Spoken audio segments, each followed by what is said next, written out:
Assalamualaikum warahmatullahi wabarakatuh. Saya perwakilan dari kelompok yang akan membacakan materi yang telah kami rumuskan sebelumnya mengenai pusat laba. Adapun materi ini disusun oleh Malisa Almira Hasibuan, Mega Indasari Panjaitan, Miranda Asri, Nadia Prastika Siregar, Suci Yulinda Ningsih, dan Vina Windiasari. Adapun isi dari materi ini ialah pengertian pusat laba dalam sistem pengendalian manajemen, unit usaha sebagai pusat laba lainnya, serta mengukur profitabilitas.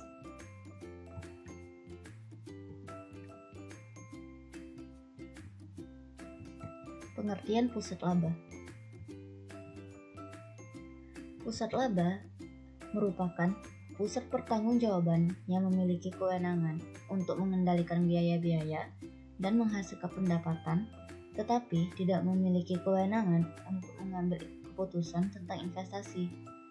Laba merupakan ukuran kinerja yang berguna karena laba memungkinkan manajemen senior untuk dapat menggunakan satu indikator yang komprehensif dibandingkan jika harus menggunakan beberapa indikator.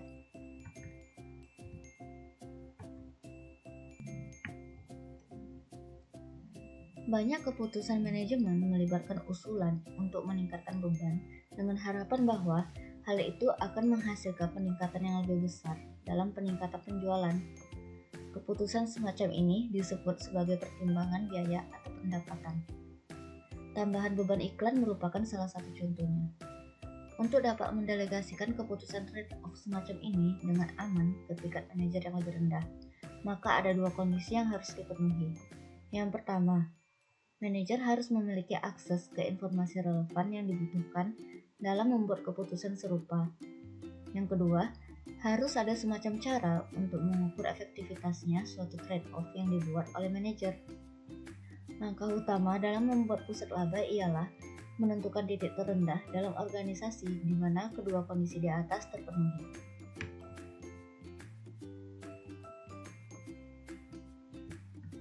Pusat laba dalam sistem pengendalian manajemen.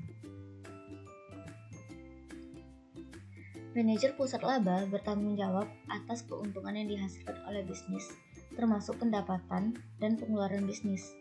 Oleh karena itu, evaluasi kinerja manajer pusat laba sangatlah penting.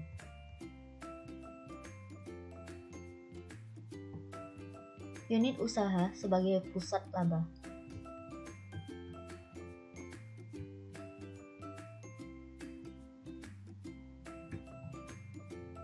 Hampir semua unit bisnis diciptakan sebagai pusat laba karena manajer yang bertanggung jawab atas unit tersebut memiliki kendali atas perkembangan produk, proses produksi, dan pemasaran. Para manajer tersebut berperan untuk mempengaruhi pendapatan dan beban sedemikian rupa sehingga dapat dianggap bertanggung jawab atas laba bersih. Meskipun demikian, wewenang seorang manajer dapat dibatasi dengan berbagai cara yang sebaiknya dicerminkan dalam desain dan operasi pusat laba. Hal utama yang harus dipertimbangkan adalah adanya batasan atas wewenang manajer unit bisnis. Batasan dapat muncul dari unit bisnis lain maupun dari manajer korporat. Batasan dari unit bisnis lain. Salah satu masalah utama terjadi ketika suatu unit bisnis harus berurusan dengan unit bisnis lain. Batasan dari unit bisnis lain akan semakin tidak terlihat apabila keputusan produk, keputusan pemasaran, dan keputusan perolehan dilakukan oleh satu unit bisnis. Di samping itu, terdapat sinergi antar unit bisnis. Jika seorang manajer unit bisnis mengendalikan ketiga aktivitas tersebut, biasanya tidak akan ada kesulitan dalam melaksanakan tanggung jawab laba dan mengukur kinerjanya.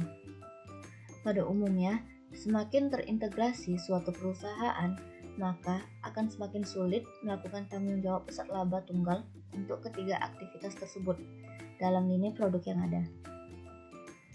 Batasan dari manajemen korporat. Batasan dari manajemen korporat dikelompokkan menjadi 3 bagian, yaitu batasan-batasan yang timbul dari pertimbangan strategis karena adanya keseragaman, dan dari nilai ekonomi sentralisasi. Hampir semua perusahaan mempertahankan beberapa keputusan, terutama keputusan finansial, pada tingkat korporat, setidaknya untuk aktivitas domestik. Akibatnya, salah satu batasan utama asas unit bisnis berasal dari pengendalian korporat terhadap investasi baru. Unit bisnis yang ada harus bersaing satu sama lain untuk mengendalikan bagian dari dana yang tersedia. Batasan atas wewenang unit bisnis. Untuk memahami sepenuhnya manfaat dari konsep pusat laba, manajer unit bisnis akan memiliki otonomi seperti presiden dari suatu perusahaan independen. Dalam praktik sehari-hari, otonomi semacam ini tidak pernah ada. Jika suatu perusahaan dibagi menjadi unit yang sepenuhnya independen, maka perusahaan tersebut akan kehilangan manfaat dari sinergi dan ukuran yang ada. Lebih jauh lagi, jika semua wewenang yang diberikan oleh dewan direksi kepada CEO didelegasikan ke manajer unit bisnis, maka berarti bahwa manajemen senior melepaskan tanggung jawabnya sendiri. Akibatnya, struktur unit bisnis mencerminkan trade-off antara otonomi unit bisnis dan batasan perusahaan.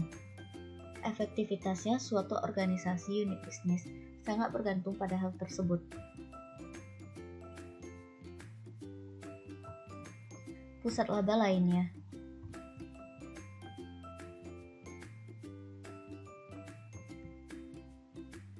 Perusahaan multibisnis biasanya terbagi ke dalam unit bisnis di mana setiap unit diperlakukan sebagai unit penghasil laba yang independen. Tetapi, subunit yang ada dalam unit bisnis tersebut dapat saja terorganisir secara fungsional, misal aktivitas operasi pemasaran, manufaktur, dan jasa yang dijadikan sebagai pusat laba. Tidak ada prinsip tertentu yang menyatakan bahwa unit tertentu yang merupakan pusat laba sementara dan yang lainnya bukan. Pemasaran. Aktivitas pemasaran dapat dijadikan sebagai pusat laba dengan membebankan biaya dari produk yang terjual. Harga transfer ini memberikan informasi yang relevan kepada manajer pemasaran dalam membuat trade-off pendapatan ataupun pengeluaran yang optimal. Dan praktek standar untuk mengukur manajer pusat laba berdasarkan profitabilitasnya akan memberikan evaluasi terhadap trade-off yang dibuat. Manufaktur. Aktivitas manufaktur biasanya merupakan pusat beban di mana manajemen dinilai berdasarkan kinerja versus biaya standar anggaran overhead. Tetapi, ukuran ini dapat menimbulkan masalah karena ukuran tersebut tidak mengindikasikan sejauh mana kinerja manajemen atas seluruh aspek dari pekerjaannya. Dalam hal ini, diharapkan manajer membuat keputusan terpisah atas aktivitas pengendalian mutu, penjadwalan produk, ataupun keputusan membuat atau membeli, selisih antara harga jual produk dengan estimasi biaya pemasaran merupakan pertimbangan utama meskipun hanya merupakan laba semu.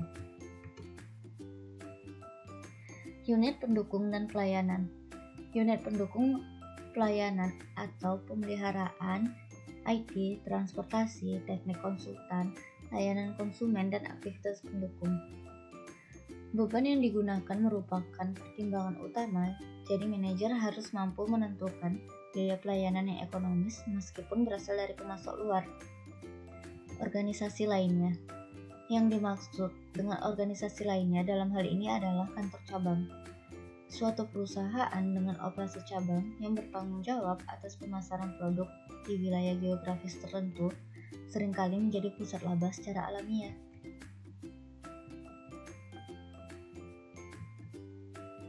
Mengukur profitabilitas.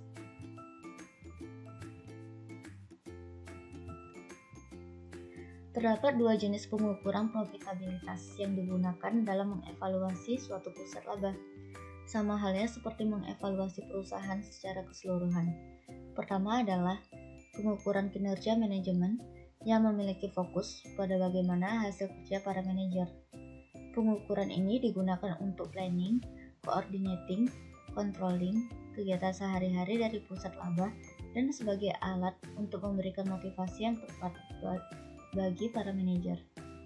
Yang kedua ialah ukuran kinerja ekonomis yang memiliki fokus pada bagaimana kinerja pusat laba sebagai suatu entitas ekonomi. Maksud dari kedua ukuran di atas berbeda satu sama lain. Jenis-jenis ukuran kinerja. Kinerja ekonomis suatu pusat laba selalu diukur dari laba bersih, yaitu pendapatan yang tersisa setelah seluruh biaya termasuk porsi yang pantas untuk overhead korporat dialokasikan ke pusat laba.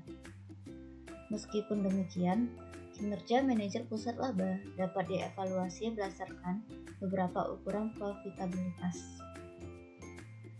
Yang pertama, margin kontribusi merupakan margin yang menunjukkan rentang antara pendapatan dengan beban variabel. Alasan utama mengapa ini digunakan sebagai alat mengukur kinerja pusat laba ialah karena beban tetap berada di luar kendali, sehingga para manajer harus memusatkan perhatian untuk memaksimalkan margin kontribusi. Laba langsung mencerminkan kontribusi pusat laba terhadap overhead umum dan laba perusahaan.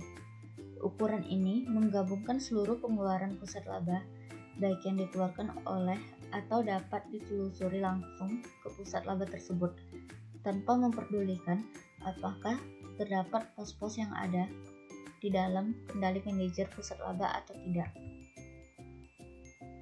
Laba yang dapat dikendalikan.